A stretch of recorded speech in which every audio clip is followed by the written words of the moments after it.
Apakah virus itu?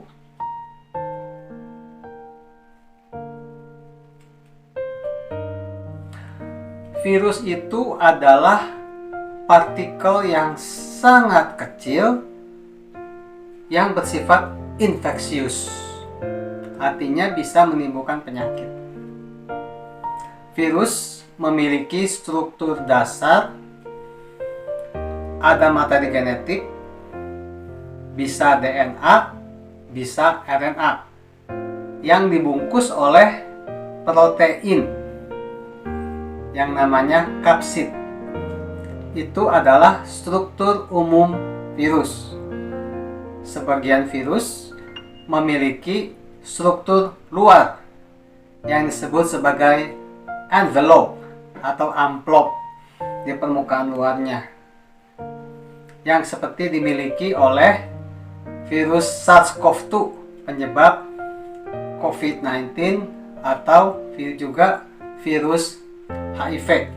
Di permukaan luarnya ada satu lapisan lagi yang tersusun atas.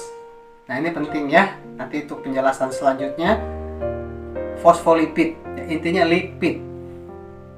Apabila struktur ini terganggu, maka virusnya inaktif atau bahasa awamnya mati. Itulah virus. Virus juga memiliki inang yang sangat spesifik. Dia tidak menginfeksi semua sel, hanya sel-sel tertentu saja. Apakah virus itu makhluk hidup atau benda mati?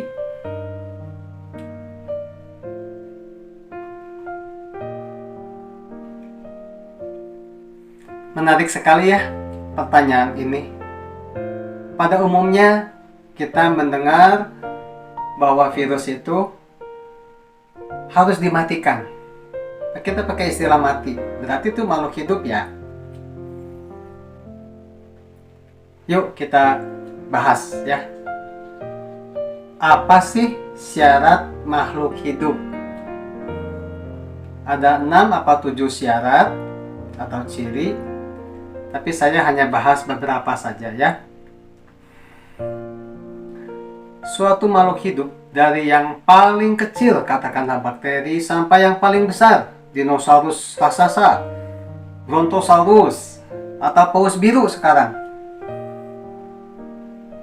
Makhluk sekecil sebesar apapun pasti butuh makanan untuk kelangsungan hidupnya. Apakah virus butuh makanan tertentu? Jawabannya tidak. Dia tidak perlu makan. Apapun itu. Selanjutnya, suatu makhluk dari yang paling kecil sampai yang paling besar itu berespons terhadap lingkungan. Bisa mendekat, bisa menjauh terhadap sumber makanan, dan juga menjauh terhadap bahaya misalnya ya. Dari bakteri sampai makhluk yang besar. Putri malu saja mungkin bisa menciut, mengkuncup gitu ya. Itu hanya sebagian kecil contoh saja. Virus tidak punya respons terhadap lingkungan.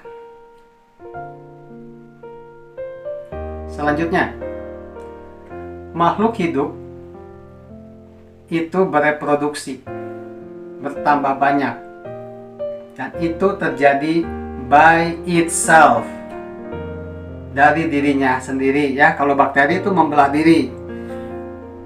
Kalau makhluk yang lebih tinggi, tumbuhan, mungkin ada yang berbiji, ada yang pakai tunas. Makhluk yang lebih besar, manusia misalnya atau hewan, ada yang bertelur, ada yang beranak, ada yang double, beranak dan bertelur. Kalau virus tidak berkembang biak by itself. Dia membutuhkan sel hidup yang spesifik, yang kita sebut sebagai host atau inang. Tanpa inang, dia tidak bisa bertambah banyak, walaupun dia tetap aktif tetap infeksius. Dia hanya menunggu waktu saja rusak atau dia menemukan inang yang cocok. Selanjutnya, virus bisa dikristalkan. Sedangkan sel-sel hidup yang lain tidak bisa. Selanjutnya, sel-sel hidup, bakteri atau sel darah manusia atau apapun, itu akan rusak kalau didinginkan di bawah titik beku minus 20, minus 70. Bisa survive dalam ilmu kriogenik kalau cairannya diganti dengan cairan yang tidak beku pada suhu rendah, contohnya gliserin. Tapi virus bisa didinginkan sampai suhu jauh di bawah titik beku tanpa rusak, tanpa modifikasi. Para sahabat bisa menyimpulkan sendiri apakah virus itu benda mati atau makhluk hidup. Bagaimana cara mematikan virus? Mudah-mudahan para sahabat sejauh ini bisa memahami dan sudah memiliki sikap yang sama dengan saya, ya, bahwa virus itu sebenarnya adalah benda mati. Dia hanya berkembang biak, bertambah banyak dengan memanfaatkan sel hidup yang spesifik yang kita katakan sebagai host atau inang. Tetapi untuk mudahnya saya akan mengikuti istilah awam bahwa virus bisa mati, bisa hidup. Ya, biar mudah. Kita menyebutnya dimatikan itu sebetulnya adalah diinaktivasi. Dia tidak lagi infeksius. Virus bisa kita inaktivasi atau kita matikan, misalnya dengan bahan kimia atau dengan suhu, ya, misalnya pada pembuatan vaksin COVID-19 yang kita pernah bahas pada video saya yang sebelumnya. Contoh vaksin ini tentu saja adalah yang sangat terkenal, ya, yaitu Sinovac. Selanjutnya, bagaimana cara kita bisa mematikan virus atau menginaktivasi sehingga dia tidak lagi infeksius? Ya, tadi sudah pada pembuatan vaksin ada dua pendekatan, yaitu pertama terjadi dengan sendirinya, yang kedua ada intervensi kita. Untuk yang terjadi dengan sendirinya itu sangat bergantung pada kondisi di mana partikel virus itu ada. Bisa di logam, bisa di kain, bisa di udara, dan sebagainya. Dan itu sangat bergantung pada hal-hal yang mendukung integritas atau keutuhan virus itu. Apabila lingkungannya tidak bisa mendukung keutuhan virus, misalnya perubahan suhu atau lingkungan yang sifatnya asam, maka tanpa kita intervensi pun dia inaktif, dia rusak. Entah itu protein permukaan luarnya, entah itu materi genetiknya, misalnya terjemur lama di luar karena UV jadi matahari dengan intensitas yang kuat, otomatis dia mati, rusak dengan sendirinya. Tetapi ada lagi satu lagi yang intervensi. Nah, ini supaya lebih cepat, ya, matinya atau inaktifnya atau matinya. Kita bisa menggunakan cairan disinfektan. Contohnya alkohol 70%. Itu bisa melarutkan lipid. Karena SARS-CoV-2 itu permukaan luarnya kan ada envelope-nya. Bahannya adalah fosfolipid. Nah, lipidnya itu larut. Apabila integritas envelope-nya rusak, maka dia tidak lagi infeksius. Kemudian ada juga senyawa deterjen dan sabun. Makanya apapun sabunnya, apapun deterjennya, termasuk juga benzalkonium chloride. Itu juga bisa mengganggu integritas envelope yang terdiri atas lipid. Bisa juga bahan-bahan lain dari alam, misalnya kayu putih ya, yang itu juga bisa melarutkan lipid di permukaan virus COVID-19. Apabila integritasnya rusak, lipidnya terganggu, maka dia rusak atau inaktif atau mati. Jadi itu adalah kondisi-kondisi yang bisa mematikan virus.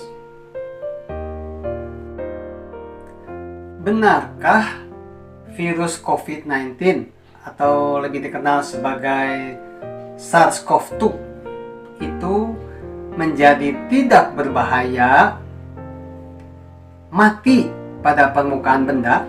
Benarkah?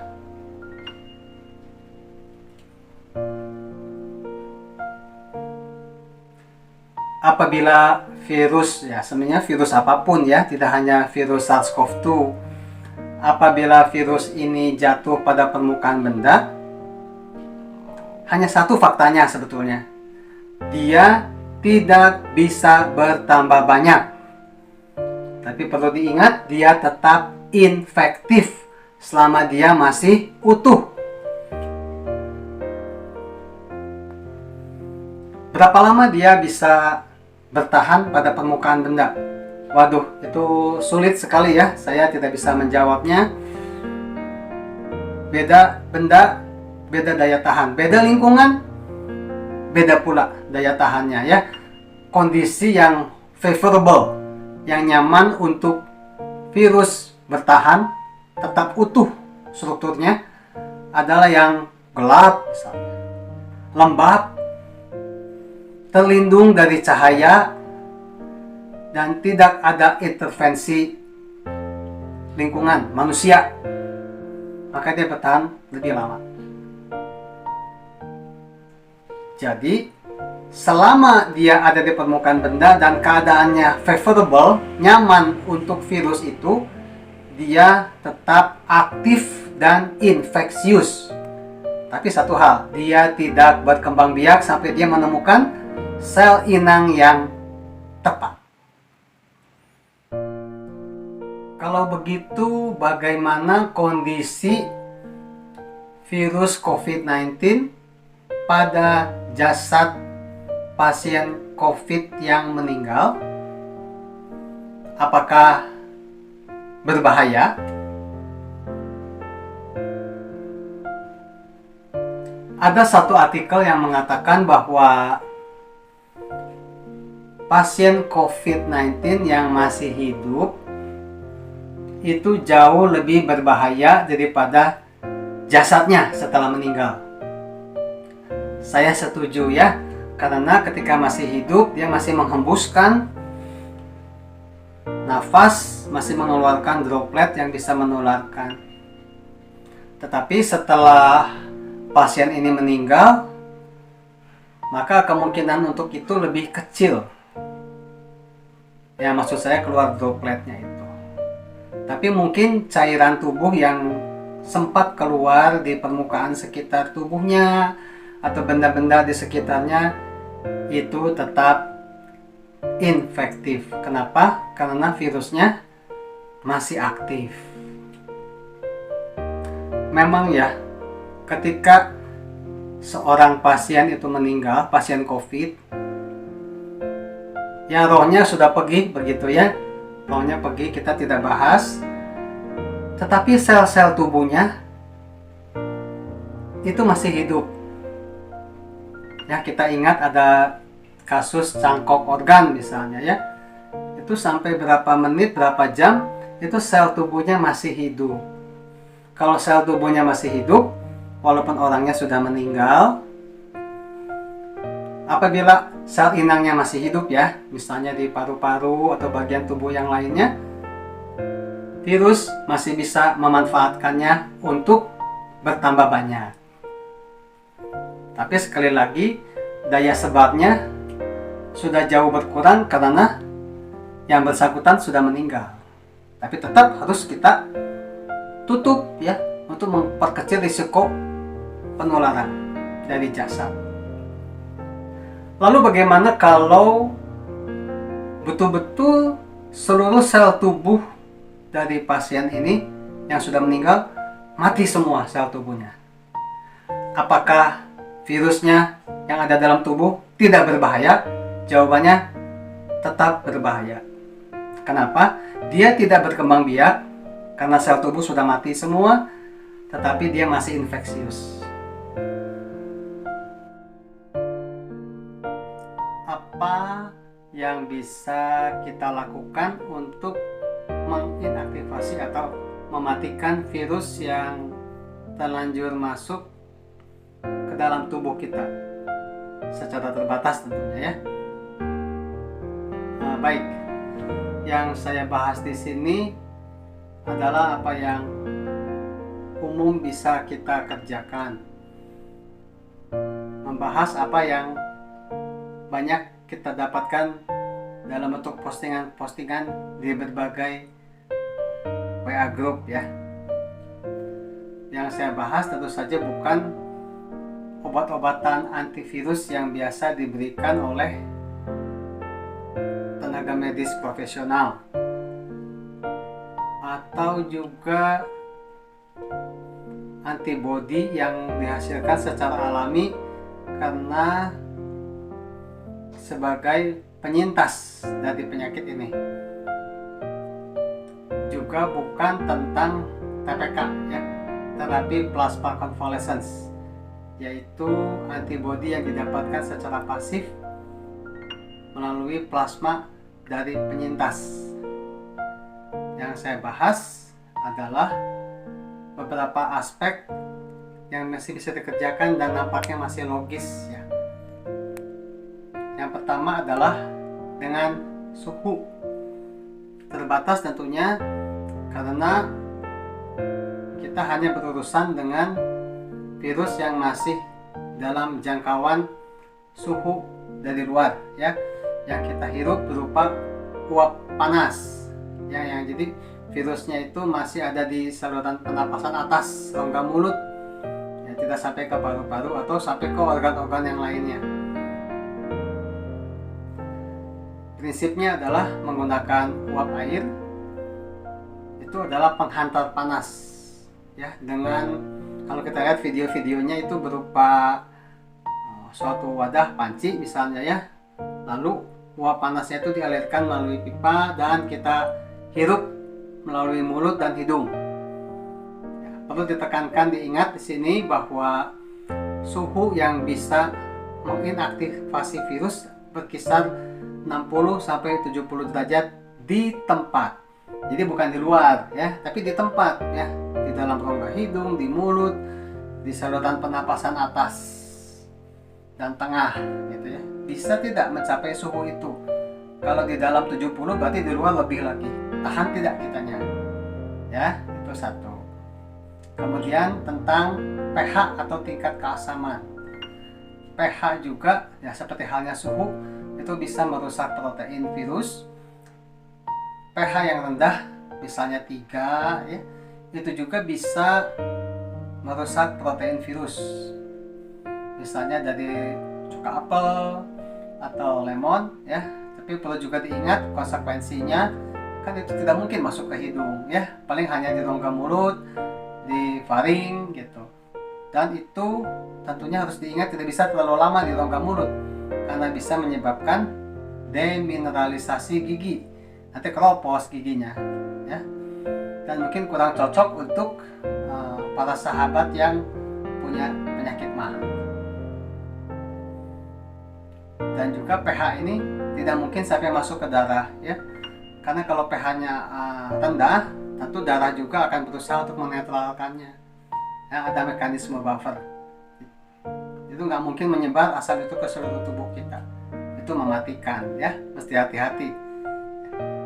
Kemudian juga ada yang menggunakan minyak kayu putih ya, misalnya pakai air panas, diteteskan minyak kayu putih, lalu ditutup pakai handuk ya, itu semacam praktek nebulizer ya, biasa untuk asma dan sebagainya. Nah, yaitu uap minyak kayu putih ini juga bisa merusak integritas dari envelope virus SARS-CoV-2.